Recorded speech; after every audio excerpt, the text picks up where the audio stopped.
के कई जिले बाढ़ से प्रभावित नजर आ रहे हैं। मुख्यमंत्री नायब सैनी चिंतित भी है, उनकी सरकार काम भी कर रही है, लेकिन साथ ही आपको बता दें कि अब खुद वो ग्राउंड पर जाकर बाढ़ प्रभावित क्षेत्रों का दौरा करेंगे।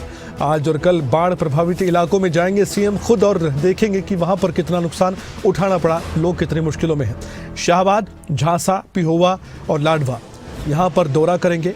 कल कैथल, जींद और फतेहाबाद भी जाएंगे सीएम नायब सैनी।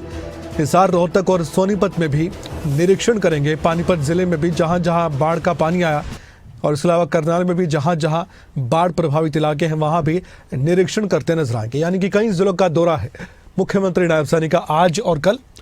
वहां जाकर खुद वो लोगों से मुलाकात भी करने वाले, और ये ज़रूरी भी है। अगर प्रदेश का मुखिया ही ग्राउंड पर जाकर लोगों से मिलेगा, उनका दर्द दुख बांटेगा, तो लोगों को कम से कम इतनी तो आस बंधेगी कि वाकई में सरकार हमारे साथ खड़ी है और हमारी मदद जल्द होने वाली है। क्योंकि इस समय सबसे ज़्यादा निराश वही लोग हैं जो इस कुदरती मार से पीड़ित हैं। हमारे साथ हमारे स्टेट हेड जितेंद्र चौधरी जुड़ चुके हैं, उनसे हम बातचीत करते हैं मुख्यमंत्री नायब सैनी के इसी दौरे को लेकर। आइए उनसे चर्चा करते हैं। जितेंद्र, आज और कल मुख्यमंत्री नायब सैनी हरियाणा के उन जगहों पर जाने वाले हैं जहां पर बाढ़ के पानी ने तबाही मचाई है, लोग बेघर हो गए, लोगों का नुकसान हुआ है। लोग जो अपने गुजर बसर कर रहे थे, दुकानों में सामान था वो उनका ख़राब हो गया, बहुत मुश्किलात है। मतलब कितनी बात कहें, सब कम पड़ जाती हैं जब ये बाढ़ से प्रभावित इलाकों की बात होती है। तो ऐसे में अब ये ज़्यादा उम्मीदें लोगों को बंधेगी कि वाकई में सरकार जल्द ही उनको राहत देने वाली है और बड़े स्तर पर देने वाली है। क्योंकि इससे पहले भी हमने साल 2023 में भी देखा, उससे पहले भी देखा, सरकार ने क्षतिपूर्ति पोर्टल भी खोले थे और उसके बाद भी एक एक करके लोगों के लिए भी भलाई के काम किए।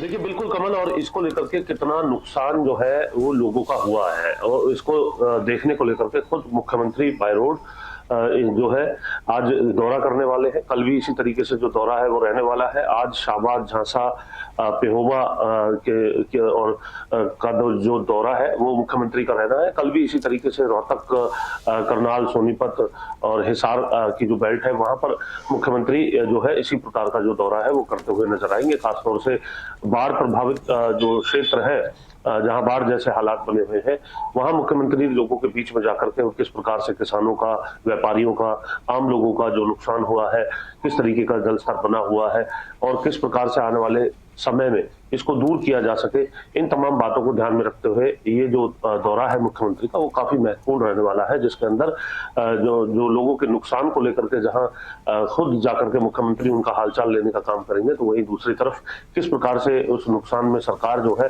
उनकी कोई मदद कर सकती है। अगर कोई भारी नुकसान हुआ है तो ऐसी स्थिति में ये भी जो है देखना काफी दिलचस्प रहने वाला है कि किस तरीके से इन क्षेत्रों में जाकर के मुख्यमंत्री जो है वो लोगों से बात करते हैं, किसानों से बात करते हैं, व्यापारियों से बात करते हैं। और जो क्षेत्र है, अलग अलग क्षेत्र है, उत्तरी हरियाणा का ये क्षेत्र इसको कहा जा सकता है जहां पर आज मुख्यमंत्री की तरफ से ये दौरा किया जा रहा है। कल जीटी रोड बेल्ट और जो रोहतक हिसार का जो एरिया है वहां पर मुख्यमंत्री जो है इस प्रकार का दौरा करते हुए नजर आने वाले हैं। तो ये कहा जा सकता है कि जहां हिमाचल में हमने देखा, पंजाब में हमने देखा, जेएनके में हमने देखा कि भारी बारिश की वजह से जो बाढ़ जैसे जो हालात बने हैं, पंजाब को तो फ्लडेड ये कह सकते हैं, उसके कई जिले जो है उन्हें बाढ़ प्रभावित घोषित भी कर दिया गया है। तो ऐसी स्थिति में हरियाणा के अंदर भी अब हालात बनते हुए जो नजर आ रहे हैं, वहां पर मुख्यमंत्री समय रहते लोगों के बीच में जाकर के उनका हालचाल जानने की कोशिश करेंगे और किस तरीके से आने वाले समय में यह स्थिति उत्पन्न ना हो, इसको लेकर के भी एक प्लानिंग उनके जो है दिमाग में जरूर रहेगी, ताकि आने वाले समय में इस प्रकार की स्थिति पैदा ना हो। हालांकि अभी राहत की बात यह है कमल कि हम देख रहे हैं कि पिछले 2 दिन से आज भी जो है इस तरीके का हालात उतने ज्यादा नहीं है और कल भी हमने देखा कि कुछ राहत बारिश की वजह से मिली है, जिसकी वजह से कहा जा सकता है कि जो दरियाओं के अंदर आने वाला जो पानी है वो कम हुआ है, उसका जल स्तर कम हुआ है। बिल्कुल ये नहीं कहा जा सकता कि राहत इसको कहा जा सकता है, लेकिन फिलहाल फौरी राहत इसको देखा जा सकता है क्योंकि बारिश जो है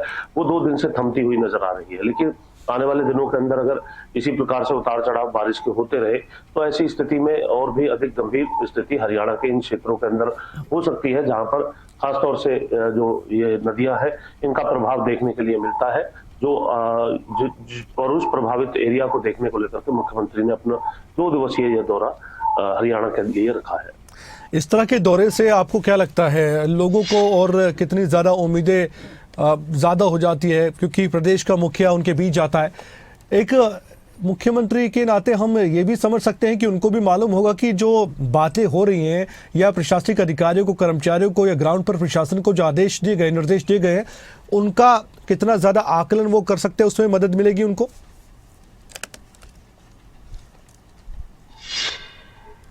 देखिए, बिल्कुल आंकलन भी और किस प्रकार से कार्य किया गया और उस कार्य के होने के बावजूद भी यह स्थिति उत्पन्न हुई है, यह तमाम चीजें भी कहीं ना कहीं जो है एक देखने वाली बात जो है वो रहती है। और खुद जैसा कि आप बात कर रहे हैं और मुख्यमंत्री भी जा रहे हैं, तो मुख्यमंत्री लोगों के बीच वो जब पहुंचते हैं तो उनकी एक आस उनके हुए नुकसान को लेकर के रहती है कि अगर सरकार जो है उनके द्वार पर आई है, सरकार उनका हालचाल जानने के लिए पहुंची है, तो ऐसी स्थिति में अगर बहुत ज्यादा कहीं नुकसान की स्थिति होती है तो मुख्यमंत्री की तरफ से उस पर क्या संज्ञान लिया जाता है, इसकी एक आस जो है उनकी जरूर बढ़ जाती है। चाहे वो अपने घरों के अंदर मालिया नुकसान की हो, व्यापारियों के नुकसान की हो, किसानों को नुकसान की हो, क्योंकि अभी किसानों को लेकर के भी कितना नुकसान हुआ है। लगातार ये स्थिति जो बनी हुई है, इस स्थिति के बाद क्षतिपूर्ति पोर्टल पर किस प्रकार से रजिस्ट्रेशन देखने के लिए मिलते हैं, किस तरीके से जो रिपोर्ट्स है वो जो है सरकार के समक्ष पहुंचती है, उसके बाद जो है सरकार की तरफ से